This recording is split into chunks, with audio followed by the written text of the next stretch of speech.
G'day everyone, welcome back to another month's worth of PuzzleCombat calendar review videos. We are looking today into the March 2024 calendar of events for PuzzleCombat, which has been just dropped into the server a couple days ago by Nektu as always. So shout outs from the start. Nektu does all of these calendars. I once upon a time did them. I stopped doing them and Nektu has graciously picked them up and continued serving the community in this way. So big shout outs to him for everyone, I guess. If anyone does share it around, please do credit him because it is awesome to do so.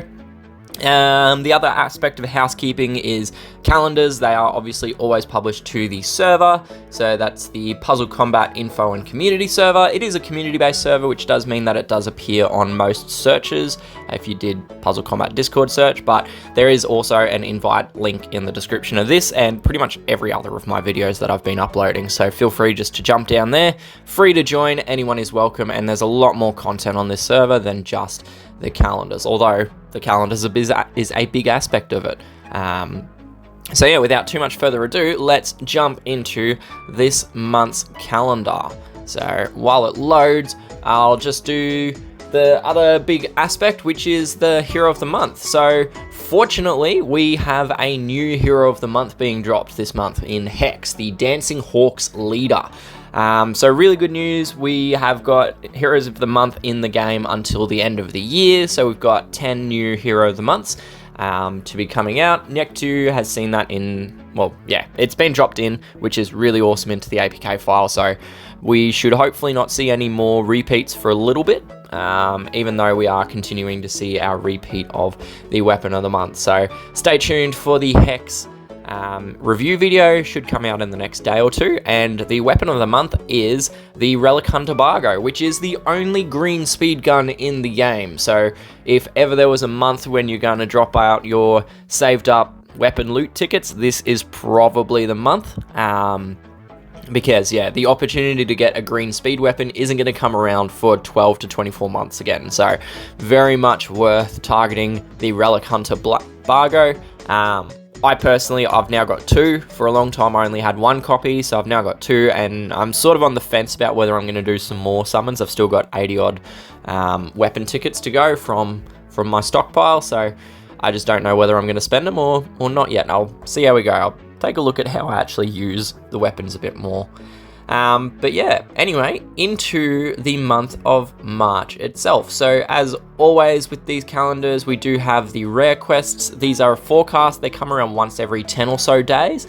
So it won't necessarily land on the 6th for the ballistic armor, but it'll land plus or minus a couple days on it.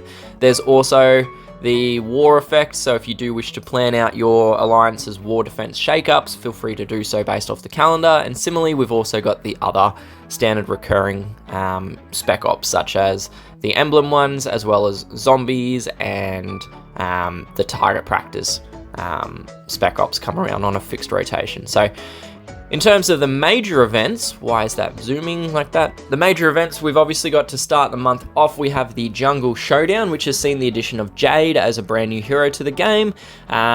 Seems okay, but as always with the 30-stage events, there's no featured heroes, which does mean that the odds of summoning any particular hero is quite difficult. The Mercenary portal is more difficult than most because it actually has the most heroes of the 30-stage events. There's out to, I think it's like 18 or 20 5-star heroes in that portal now. So there are some really great heroes in this portal. You know, you've got ones like Spite, Senya is another one, and there's a couple others.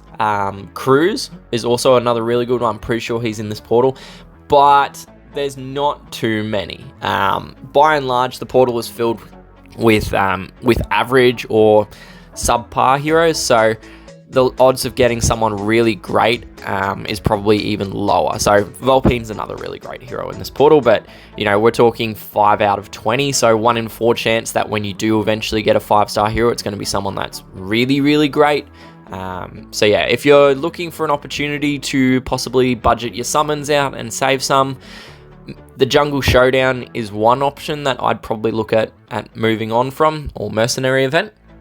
I'll get to a couple of the others, but Mechanoid Menace is another one where it doesn't have featured heroes and it's quite difficult to get anyone good.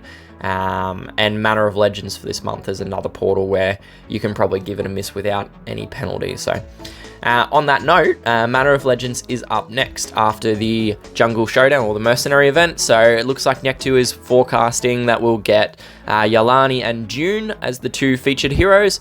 Hopefully that's the case. Yalani is not good, definitely not worth leveling in the current day and age. June does seem okay, but I probably wouldn't put him as a top tier hero. He's okay, as I said, not top tier. So as I said, Manor of Legends is another portal where you can probably give it a bit of a miss if you're wanting to save your gold for other ones, and definitely if you're wanting to save your tokens for a different month as well, when there's going to be some better heroes, which there will be some coming up. There's some really great hero of the months still yet to come out. Following on from the Manor of Legends, we've obviously got the Ballistic Armor event, and then following in is the Mechanoid Menace, which is the Alliance event. So I don't mind the Mechanoid Menace event. It's not too bad. It's not great rewards necessarily for the amount of effort you put in, but it is a good way to get along with your alliance and all chip in together to get a decent outcome. Heroes in this portal, there are some good ones. You know, you've got the likes of Terminus and Mastodon are pretty good. There's some other good ones in there. All of the Mechanoid heroes have been reviewed now, so feel free to have a look around on my channel for those. They all have about a 15-minute hero review video done up. So yeah, welcome to check those out if you want to get a bit more detail, but the lack of featured heroes does hurt this portal, so it does make it slightly less desirable to summon in. Undercover Gala is next up, so this is the variant portal, or the variant event. The rewards from the event itself I do like. There's a lot of food crates. It's got a decent spread of the summon tokens as well, so you end up coming out with 2 or 3 summons worth of tokens, which is really nice for free-to-play players, particularly because the variants are probably going to have the biggest impact to a free-to-play player, because you can summon once and be able to apply that one summon to all of the copies of that hero in your roster. So you only need one variant of Bridget, and you can apply that to all your copies of Bridget in your roster, which is really nice. So it is a big impact to free-to-play and cheap-to-play players as well. Wildcat and Variant Powell, I'd say they're probably both step-ups on their original copies.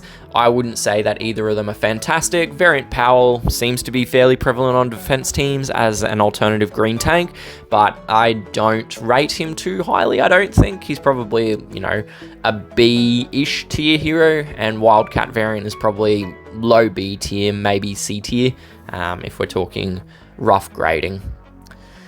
We then have the Night Vision Goggles quest on or around the 14th, followed by the Grand Heist event. So this is the monthly challenge event. So this is the one with 3 10 stages, or 3 lots of 10 stages, I should say, with rarity restrictions. So you've got the rare event, which is usually dominated by Vittoria, the legendary event, which is usually dominated by Emma, and then you've got the epic event in the middle, which you can't use. Well, you can't use Emma on it, and Vittoria is a 3-star hero. So, but yeah, that's the Grand Heist one. It's the Purple Reflect event, so often people use yellow against it. So you've got the likes of 8-Bit and Aiko and Variant Aiko to do a lot of damage on 4-star, and the 5-star you've got Vision is a really great option if you've got copies of him.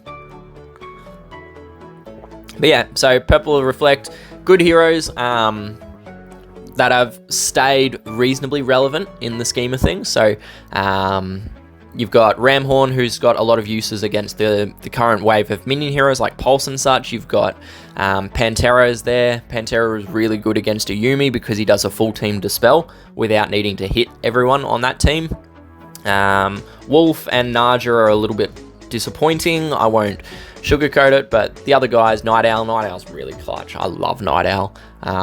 So yeah, there's some good options in there, and they are featured heroes as well. So it looks like Nectu is forecasting that we'll get Pantera and Ramhorn. So 2 very, very useful featured heroes in this event. So worth using some coins maybe, if you've got some saved up of the event coins.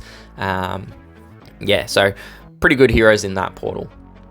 After that, we've got a little bit of a break. One of the few breaks we actually have in the rotation is on the lead up to the Neon City Thrills. And that's because, for whatever reason, Neon City Thrills is a 5-day portal, even though there is literally no event attached to it, but it's open for 5 days. So all it means is that there's more offers on the table, really.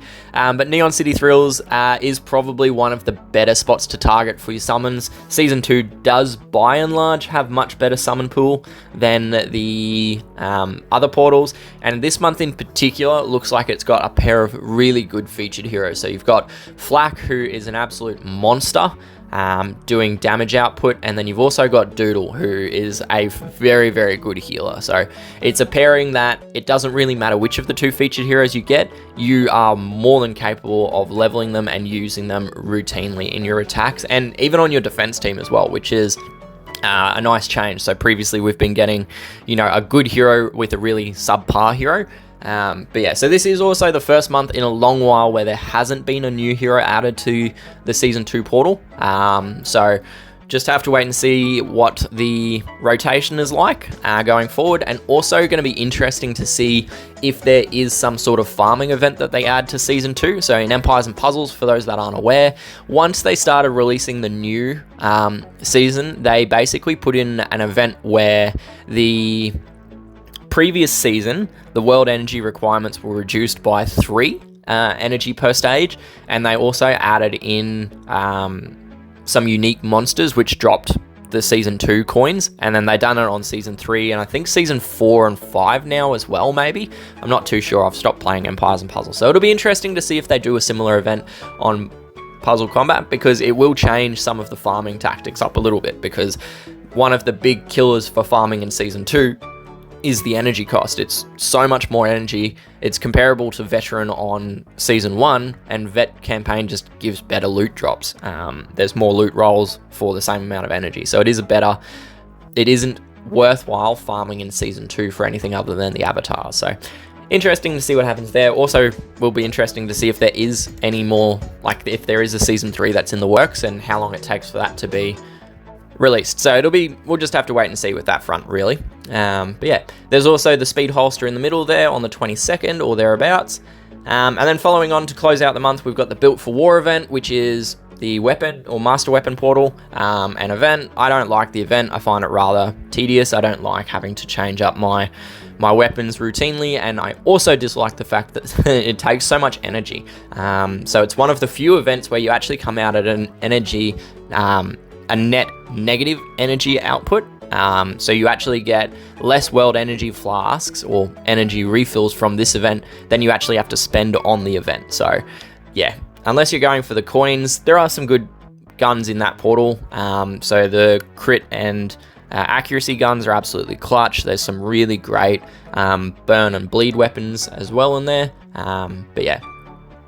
Finally, last thing for the month, which does end before the start of the April Hero of the Month appearing, so there's no overlap opportunities here, but we do have the Battle of the Bands to close out the month. So does look like there is a new hero to be dropped in that one.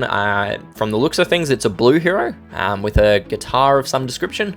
Not sure anything more than that at this point in time, so we'll just have to wait and see what they look like in terms of their class and all of that and their skill, but it is falling for the final couple weeks of the month, as well as the ghillie suit. So another portal where if you've got a spare couple coins worth summoning in, if you check out some of my review videos of the Rock Band heroes, you'll see I do really like a lot of them. So I mean, on that, there are review videos for a lot of these events out now. So Mechanoids is all done, Grand Heist is all done, Battle of the Bands is all done, and I'm gradually working on the old Hero of the Months, and the Season 2 heroes are piecewise being dropped out as well. So bit by bit, we're getting there on that front, but yeah, that's kind of the calendar for the month. So I don't have too much else to say on this front. It is, packed as always. There's good stuff, there's bad stuff, there's average portals, there's fantastic portals. So I think if I was to pick my top 2 or top 3 portals that I'd be focusing on, as if you're looking for best bang for buck, As a free-to-play player or a cheap-to-play player, it would have to be Undercover Gala and Neon City Thrills. Those two portals are going to give you the best value in terms of usable heroes. For a paying player, if you've got a little bit of extra spare dosh and you're not worried about dropping a couple bucks here and there on the game, you're probably looking at Neon City Thrills. It's probably your top pick, and then followed by Battle of the Bands and Grand Heist this month would probably be my top 3 if you're a paying player sort of thing. But yeah, that's kind of where things are at for the month of March. Hopefully things go well for you. You get some good summons, you get some good events going, and as always, I do hope that you guys stay safe, enjoy your gaming, and I'll catch you guys all in another video. Cheers, bye.